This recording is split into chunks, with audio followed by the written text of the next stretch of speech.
Hi friends, welcome to ఆచి recipes and vlogs. Sunday morning to evening routine అయితే ఈ వీడియోలో చూసేద్దాము. నేను ఈ వీడియోలో దమ్ బిర్యానీ కూడా చేశాను, చాలా ఈజీగా. అది చాలా బాగుంటుంది. వీడియో అయితే స్కిప్ చేయకుండా చివరి వరకు చూసేయండి. ఇప్పుడైతే మార్నింగ్ నేను మినపట్లు వేస్తున్నాను. మినపట్టు ఎప్పుడు వేసుకున్నా కూడా మనం ఇలా మధ్యలో హోల్స్ పెట్టుకున్నాము అంటే ఆ పెనం మీద వేడి ఆవిరి అనేది హోల్స్లోంచి పైకి వచ్చి అట్టు మధ్యలో బాగా కుక్ అవుతుంది. నేను ఆ మినపట్టు మీద షెజ్వాన్ చట్నీ వేశాను. ఇది దోశ మీద, బ్రెడ్ అలా అన్నిటి మీద ఈ చట్నీ వేసుకోవచ్చు, చాలా బాగుంటుంది. మినపట్టు మీద కూడా వేశాను. అయితే మినపట్టు అనేది మనం దలసరిగా ఉంటుంది కాబట్టి స్పూన్తో ఈ చట్నీ అట్టు మీద స్ప్రెడ్ చేసినప్పుడు పిండి అనేది అంటుపోతుంది కాబట్టి నేను సిమ్లో పెట్టి అట్టునైతే కుక్ చేశాను. అప్పుడు ఆవిరికి పైన కూడా కొంచెం కుక్ అయిన తర్వాత ఇది చట్నీ అనేది స్ప్రెడ్ చేశాను. లేదు అంటే రెండవ వైపు కూడా అట్టును కాల్చుకొని కొంచెం అప్పుడు ఇది స్ప్రెడ్ చేసుకున్నట్లయితే చాలా టేస్టీగా ఉంటుంది. ఈ చట్నీ అనేది మనం అట్టు మీద స్ప్రెడ్ చేసుకున్నట్లయితే. ఇది సాటర్డే మేము వాడపల్లి వెళ్ళినప్పుడు ఇక్కడ మొక్కలు తీసుకున్నాము. ఇక్కడ పువ్వుల మొక్కలు చాలా ఫ్రెష్గా ఉన్నాయి. ఆల్రెడీ మాకు మందార మొక్క ఒకటి ఉంది కదా, చిన్నది కుండీలో. అది రోజుకి 2 పువ్వులు అలా పూస్తూ ఉంటుంది అప్పుడప్పుడు. అంటే సమ్మర్లో అది ఎండిపోతుంది. మళ్ళీ వర్షాకాలం చలికాలం వచ్చేసరికి చక్కగా చిగురు పట్టి వెంటనే మళ్ళీ పువ్వులు పూస్తుంది అది. అందుకని ఇప్పుడు మందార మొక్క అయితే తీసుకోవట్లేదు. గులాబీ అంటూ ఒకటి, మల్లె అంటూ ఒకటి తీసుకుంటున్నాము. అది మల్లె అంటూ మనం కుండీలో వేసుకుంటే పెద్దగా అవ్వదు, చిన్నగానే ఉంటుంది అని చెప్పాడు అబ్బాయి. అయితే మల్లె అంటూ తీసుకుంటున్నాము. దాంతోపాటు ఒక గులాబీ అంటూ, ఇంకొకటి నందివర్ధనం మొక్కని ఉంది. అది చక్కగా బాగుంది, చిన్న కుండీలో ఉంది. అది కూడా పెద్దగా అవ్వదు అని చెప్పి అది కూడా మేము తీసుకుంటున్నాము. ఇది చూసారు కదా, ఈ మొక్క కూడా చాలా బాగుంది. ఇది చామంతులు కాదు అన్నాడు, కానీ చాలా బాగుంది చిన్ని చిన్ని పువ్వులతోటి. మేమైతే ఇప్పుడు మొక్కలు ఇంటికి తెచ్చేసాము. ఇక సండే మార్నింగ్ వీటిని కుండీల్లో వేసేద్దామని మళ్ళీ వీటన్నిటిని చూస్తున్నాము. గులాబీ అంటూ ఒకటి తీసుకున్నాము, మల్లె అంటూ కూడా ఒకటి తీసుకున్నాము. ఇంకొకటి నందివర్ధనం మొగ్గు చూసారు కదా, ఇది నందివర్ధనం అనుకుంటున్నాం. మనకి తెల్ల పూలు పోస్తాయి కదా. అయితే బయట అయితే పెద్ద చెట్టు కింద ఎదుగుతుంది, కుండీలో చిన్నగానే ఉంటుంది. ట్రై చేద్దామని తెచ్చేసాము ఈ మొక్క కూడా. అయితే పాత కుండీలు అయితే ఇప్పుడు తీసాము, అందులో మట్టి అలాగే ఉంచేసాము. గులాబీ అంటూ ఉండేది వీటిలోని, అవి కొంచెం ఎండిపోయినవి సమ్మర్లోని. అంటే మ్యారేజెస్ ఎక్కువ ఉండటం వల్ల ఊర్లు వెళ్ళటం అలా వాటర్ పోయక ఎండిపోయినవి. ఆ కుండీలు అయితే తీసి మట్టి అంతా మళ్ళీ నానబెట్టాము. చూసారు కదా, చిన్ని మందార మొక్క ఈరోజైతే ఒక్క పువ్వు పూచింది. అలాగే మొగ్గలు కూడా ఉన్నాయి. ఇంకానే వర్షాకాలం కదా, చిగురు కూడా బాగా వచ్చింది ఈ మందార మొక్కకి. ఇక మొక్కలన్నీ మేము కుండీల్లో అయితే వేసేసాము. వేసేసిన తర్వాత నేను వంట సెక్షన్కి అయితే వచ్చేసాను, కిచెన్లోకి. ఆల్రెడీ మ్యారినేట్ చేసి పెట్టుకున్నాను ఈ చికెన్ జాయింట్లు. చికెన్ శుభ్రంగా క్లీన్ చేసుకుని దీంట్లో నిమ్మరసం, సాల్ట్, కారం, పసుపు, పెరుగు, అల్లం వెల్లుల్లి పేస్ట్ వేసి దీన్ని అయితే పక్కన పెట్టేసుకున్నాను.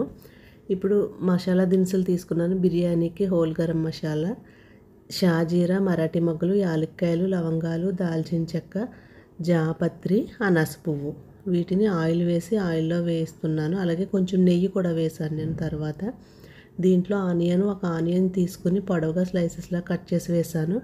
అలాగే ఒక 4 పచ్చిమిర్చి కూడా కొంచెం ఇలా కట్ చేసుకుని వేసుకోవాలి. దీన్ని ఇప్పుడు చికెన్ కుక్ అయ్యే వరకు మనం ఇలా కుక్ చేసుకుందాం, కదుపుకుంటూ కుక్ చేసుకుందాము. నేనైతే పాన్లో చేసేస్తున్నాను. ఒక 2 గ్లాసెస్ రైస్ని నేను బిర్యానీ చేస్తున్నాను. ఇప్పుడు ఇందులో మసాలా పేస్ట్ వేస్తున్నాను. ఇదేంటంటే ఇక అన్ని ధనియాలు, జీలకర్ర, లవంగాలు, గసగసాలు, దాల్చిన చెక్క, ఎల్లుల్లిపాయ, అల్లం అన్నీ కూడా పేస్ట్ చేసి పెట్టుకుంటాం కదా ఇంట్లో, ఆ పేస్ట్నే నేను దీంట్లో వేస్తున్నాను. ఎలాగ మసాలా దినుసులు అంటే మనకి జాపత్రి, మరాఠీ మొగ్గ, అనాస పువ్వు ఇవి ఆయిల్లో వేసేస్తాం కదా. ఇక ఈ మసాలా ముద్ద వేసుకుంటే సరిపోతుంది. టేస్ట్ అయితే చాలా బాగుంటుంది. ఇవి కొంచెం కుక్ అయిన తర్వాత దీంట్లో నేను కొత్తిమీర కూడా వేసేసాను. కొత్తిమీర వేసి తర్వాత వాటర్ పోసేస్తున్నాను. నేను డైలీ మనం రైస్ వండుకునే బియ్యమే కాబట్టి బాస్మతి రైస్ కాదు, అందుకే గ్లాస్కి 2 గ్లాసెస్ వాటర్ వేసి మళ్ళీ చికెన్ ముక్కలు వేసాం కదా, వాటికి ఒక 1/2 గ్లాస్ వాటర్ అయితే వేసాను. వేసిన తర్వాత రైస్ వేసేసి వాటర్ మరిగిన తర్వాత సాల్ట్ వేసుకుని మనం సాల్ట్ సరిపోయిందో లేదో చూసుకుని కడిగి పెట్టుకున్న రైస్ని కూడా దీంట్లో వేసేసుకుని ఒకసారి బాగా కలుపుకోవాలి. మసాలాలు అన్నీ కూడా బాగా కలిసేలాగా కలుపుకుని దీన్ని అయితే మూత పెట్టేసి నేను ఒక 4 విజిల్స్ అయితే వేయించాను. నార్మల్ రైసే కదా 4 విజిల్స్ వేయించేసాను. చూసారు కదా బిర్యానీ చాలా బాగుంది. టేస్ట్ కూడా చాలా బాగుంది. మనకి బిర్యానీ కుక్కర్లో చేసినా కూడా దమ్ బిర్యానీ అది కూడా సింపుల్గా చేసేసాము. ఈజీ ప్రాసెస్ తోటి చాలా టేస్టీగా ఉంది. ముక్క కూడా చాలా బాగా కుక్ అయింది. ఈ దమ్ బిర్యానీ అయితే చాలా సింపుల్ ప్రాసెస్తో చేసేసాను. అలాగే టేస్ట్ కూడా చాలా బాగుంది. దమ్ బిర్యానీ అలాగే చికెన్ కర్రీ దీంట్లోకి ఆనియన్ రైతా. సండే లంచ్ అయితే అదిరిపోయింది. ఇక లంచ్ అయిన తర్వాత ఈవినింగ్ ప్యారెట్స్ చాలా ప్యారెట్స్ వచ్చినవి. వాటి సౌండ్కి బయటకు వచ్చాము ఏంటో అని చెప్పేసి. ఇక్కడ వాటర్ మొత్తం నిండిపోయింది అపార్ట్మెంట్ ఫ్రంట్. చల్లగా ఉంది కదా వర్షం పడి. ప్యారెట్స్ చూసారా కొబ్బరి చెట్టు మీద ఉన్నాయి. నేను జూమ్ చేసి చూపిస్తున్నాను. ప్రతి కొబ్బరి ఆకు మీద కూడా చాలా ప్యారెట్స్ ఉన్నాయి మీరు గమనించినట్లయితే.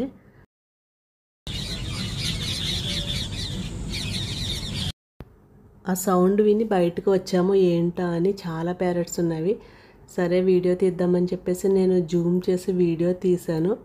వీడియో తీసి కాసేపు చక్కగా వాటిని అలా చూస్తూ ఉన్నాము బయట నుంచుని.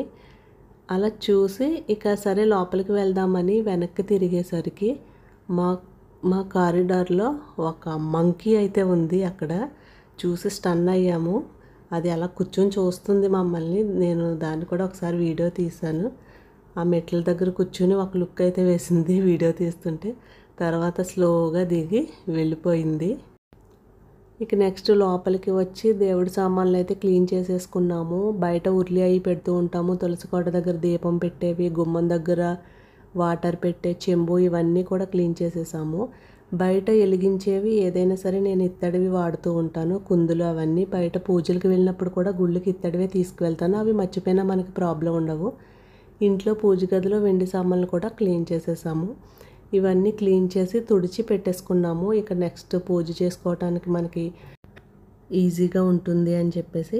Okay friends, Sunday morning to evening routine చూసారు కదా. ఈ వీడియో మీకు నచ్చితే లైక్ చేయండి, షేర్ చేయండి, సబ్స్క్రైబ్ చేయండి. Thanks for watching.